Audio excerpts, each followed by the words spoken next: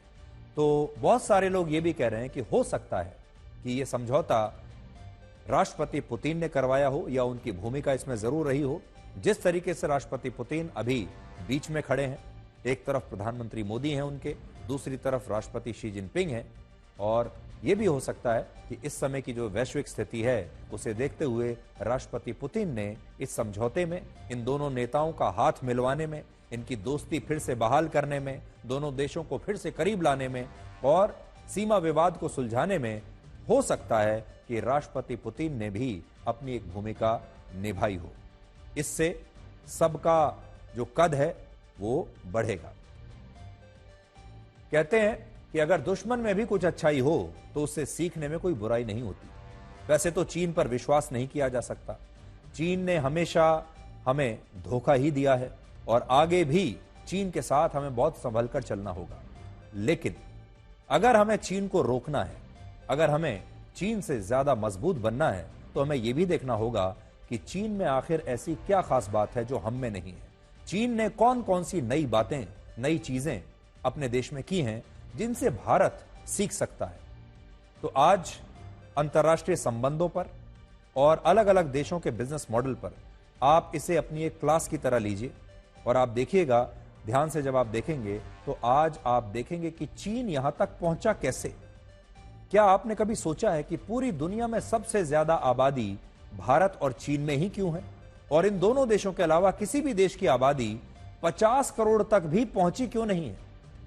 इसके 2 प्रमुख कारण हैं, जिनमें पहला कारण यह है कि भारत और चीन में दुनिया की सबसे प्राचीन मानव सभ्यता का विकास हुआ।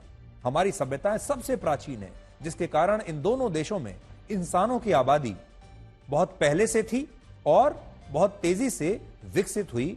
इसका कारण है हमारी प्राचीन संस्कृति, और दोनों देशों में है ये। दूसरा, इन दोनों ही देशों की जलवायु ऐसी थी कि यहां ना तो पश्चिमी देशों की तरह बहुत ज्यादा ठंड पड़ती है और ना ही अरब देशों की तरह यहां पर बहुत ज्यादा गर्मी पड़ती है। इन्हीं कारणों से भारत और चीन में इंसानों की आबादी का सबसे ज्यादा विकास हुआ और आज दुनिया की लगभग 36% आबादी अकेले इन 2 देशों में रहती है, यानी भारत और चीन में रहती है 36% आबादी पूरी दुनिया की। इनमें दुनिया के 800 करोड़ लोगों में 145 करोड़ लोग भारत में रहते हैं और लगभग 142 करोड़ लोग चीन में रहते हैं। और दोनों देशों में एक बड़ी समानता यह भी है कि आजाद देश के तौर पर, आजाद राष्ट्र के तौर पर भारत और चीन का सफर लगभग एक साथ एक ही दौर में शुरू हुआ था। भारत को 15 अगस्त 1947 में अंग्रेजों से आजादी मिली और चीन में 1 अक्टूबर 1949 में कम्युनिस्ट पार्टी का शासन आया था और चीन पीपल्स रिपब्लिक ऑफ चाइना तब बना था। तो हमारा सफर शुरू होता है 1947 में और चीन का होता है 1949 में। यह वो दौर था जब भारत और चीन लगभग बराबरी पर थे। दोनों देशों की अर्थव्यवस्था में ज्यादा अंतर नहीं था। 1950 में चीन की अर्थव्यवस्था 2,80,000 करोड़ रुपए की थी और भारत की अर्थव्यवस्था 2,50,000 करोड़ रुपए की थी। और भारत उस समय चीन से मजबूत स्थिति में दिख रहा था, क्योंकि भारत सिर्फ 35 करोड़ की आबादी के साथ 54 करोड़ की आबादी वाले चीन की अर्थव्यवस्था के बिल्कुल नजदीक खड़ा हुआ था। हमारी आबादी कम थी, चीन की आबादी ज्यादा थी, लेकिन अर्थव्यवस्था बराबर की थी। फिर वर्ष 1960, 1965, 1970, 1977, 1980 और 1988 तक भारत और चीन की अर्थव्यवस्थाओं में बहुत बड़ा अंतर नहीं आया और भारत की जीडीपी उतनी ही विशाल बनी रही जितनी विशाल जीडीपी चीन की थी। यानी अर्थव्यवस्था के मामले में दोनों बराबरी पर चल रहे थे 1988 तक। और वर्ष 1981 में दोनों देश एक दूसरे के बहुत नजदीक थे अर्थव्यवस्था के मामले पर। उस समय चीन की जीडीपी 16,30,000 करोड़ रुपए की थी और भारत की जीडीपी 16,10,000 करोड़ रुपए की थी। और 1987 में भारत की अर्थव्यवस्था ने चीन को पीछे छोड़ दिया था। अगर आप यहां पर देखेंगे तो देखिए यह पॉइंट है जिसकी मैं बात कर रहा हूं।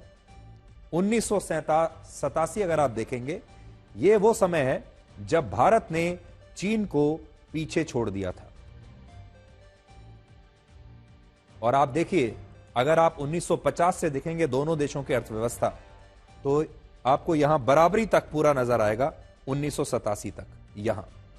और उसके बाद अगर आप देखेंगे, यहां अगर आप देखें, यह भारत की अर्थव्यवस्था है 23.2 लाख करोड़ रुपए की 1987 में।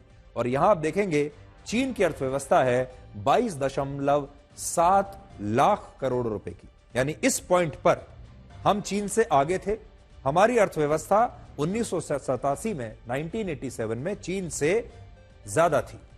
लेकिन फिर अगर आप देखेंगे तो तस्वीर बदलनी शुरू हो गई इसके बाद।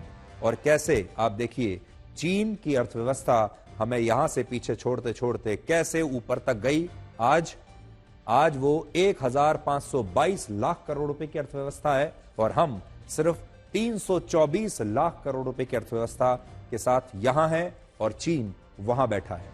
लेकिन 1987 तक हम चीन से आगे थे। और आज चीन अमेरिका के बाद दुनिया की दूसरी सबसे बड़ी अर्थव्यवस्था है, जो 1,522 लाख करोड़ रुपए की है। और भारत दुनिया की 5वीं सबसे बड़ी अर्थव्यवस्था है। लेकिन यह अभी 400 लाख करोड़ रुपए के आंकड़े को भी हम छू नहीं पाए हैं। और मैं आपको बड़ी स्क्रीन पर यह दिखाता हूं। अभी आपने देखा कि वो कौन सा समय था जब भारत चीन से पीछे रह गया। आगे हम कब थे वो तो आपने देख लिया बीच में, लेकिन हम पीछे कब रहे, अब आप जरा देखिएगा। ये वो समय है 1987। फिर 1990 में अगर आप देखें तो 1990 के आसपास चीन ने हमें पछाड़ना शुरू किया। वर्ष 2000 आया, चीन आपको दिखाई देगा बिल्कुल स्पष्ट तौर पर हमसे आगे निकल रहा है। 2010 आया, 2010 से पहले ही देखिए चीन की छलांग, देखिए कैसी छलांग उसने लगाई है। और फिर 2020, और फिर आप देख सकते हैं यहां पर भारत को अगर आप देखेंगे तो 1990 ये वो पॉइंट है 1990-91 के आसपास, जब हमने अपनी इकोनॉमी को खोला। हमारे देश में लिबरलाइजेशन हुआ जब नरसिम्हा राव की सरकार थी। और यहां से आप देखिए हमारी अर्थव्यवस्था भी बढ़नी शुरू हुई है, धीरे धीरे बढ़ रही है और हम यहां तक आ गए हैं। लेकिन चीन के मुकाबले कुछ नहीं है। चीन के मुकाबले तो हम बहुत पीछे हैं आज भी।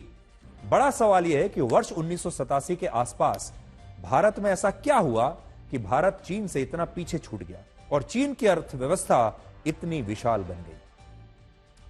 यह वो दौर था जब भारत के राजनेता और भारत के लोग अपनी सारी ताकत जातियों के संघर्ष में लगा रहे थे, जबकि चीन अपनी सारी ताकत जीडीपी को मजबूत करने में लगा रहा था। यानी भारत में जाति चल रही थी और चीन में जीडीपी चल रही थी। जाति वर्सेस जीडीपी।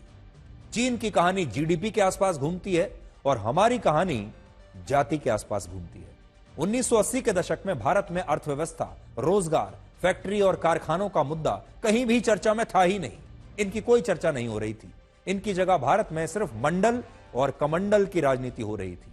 वर्ष 1980 में मंडल आयोग की जो रिपोर्ट आई थी, उस पर हमारे देश में जातियों को लेकर बहुत राजनीति हुई और फिर 1990 में तत्कालीन प्रधानमंत्री वीपी सिंह ने मंडल आयोग की सिफारिशों को लागू कर दिया, जिससे ओबीसी समुदाय को आरक्षण मिला और इसके कारण हमारे देश में उस समय बड़े पैमाने पर देशव्यापी आंदोलन हुए।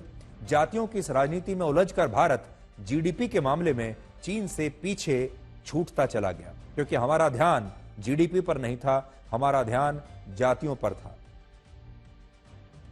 दूसरी तरफ इसी दौर में चीन में क्रांतिकारी बदलाव हो रहे थे और वहां के लोगों ने अपने देश को अमीर बनाने के लिए दिन रात मेहनत शुरू कर दी थी। वर्ष 1976 में जब माओ त्से तुंग की मृत्यु हुई और इसके बाद वर्ष 1978 में डेंग शियाओपिंग चीन के सबसे बड़े नेता बन गए, तब चीन में कई बड़े बदलाव हुए। डेंग शियाओपिंग ने चीन को अमीर बनाने के लिए सबसे पहले चीन के कृषि क्षेत्र को कम्युनिस्ट व्यवस्था से निकालकर यह ऐलान किया कि अब से किसान खुद ये तय करेंगे कि वो अपनी कृषि भूमि पर किस फसल की खेती करना चाहते हैं, जबकि पहले की व्यवस्था में चीन के किसानों की जमीन की जो असली मालिक है वो सरकार होती थी और किसान चीन में सिर्फ मजदूर बनकर काम करते थे। लेकिन डेंग ने इस व्यवस्था को समाप्त करके किसानों को पूरी आजादी दे दी, पहले से ज्यादा अधिकार दिए और कृषि क्षेत्र में प्राइवेटाइजेशन यानी निजीकरण को बढ़ावा दिया। उन्होंने अपने एग्रीकल्चर सेक्टर को प्राइवेटाइज कर दिया। यह बताया कि अगर चीन की एक बड़ी आबादी कृषि क्षेत्र में काम कर रही है तो सबसे पहले किसानों का खुशहाल होना जरूरी है, जबकि भारत की भी एक बड़ी आबादी कृषि क्षेत्र पर निर्भर थी, आज भी है। इसीलिए भारत अपने आप को कृषि प्रधान देश कहता है। लेकिन भारत के किसानों के इस सशक्तिकरण को लेकर भारत में इस तरह के नए प्रयास कभी नहीं हुए। हमने अपने देश के किसानों को सिर्फ सब्सिडी दी और उन्हें उनके हाल पर छोड़ दिया।